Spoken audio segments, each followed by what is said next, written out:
Hey everybody, just checking in here, show a little trick that I learned on my new rock sword that I just got the other day for an early Christmas present.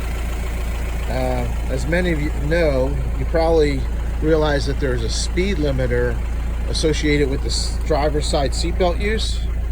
So what I've seen people do, and they had it at the dealership, to get around that, they just have the seatbelt on, and you can see the seatbelt light goes off. There's it's unplugged, and there's plugged in.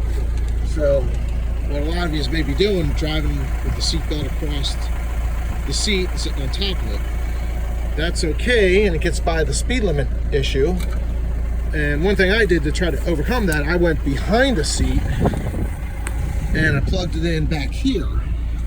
Now the only problem with that is it pulls the receiving part that you plug it into all the way behind the seat. It looks kind of goofy, and I just didn't like it. So I did a little experiment. I remember that for my dogs, I used to have this collar leash thing that had a seatbelt connector on the end of it, and here it is. So I thought, well, maybe that would work. I could leave the seatbelt in the proper position and just plug this thing in. So if you look, we have the seatbelt indicator light saying the seatbelt's not connected. When we plug it in, you can hear the click, and no more seatbelt indicator light. And guess what? No more speed limit.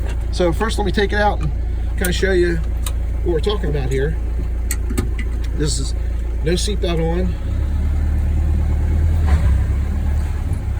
This is as fast as I can go. I'm floored. I'm doing about 5 miles an hour. So I'm stop.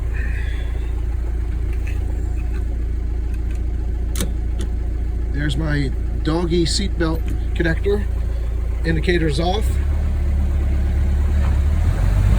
So just in first gear, and you can see I got full speed. Well, at least up to the 45 mile an hour limit. Anyway, thought everybody looked it down. Thanks.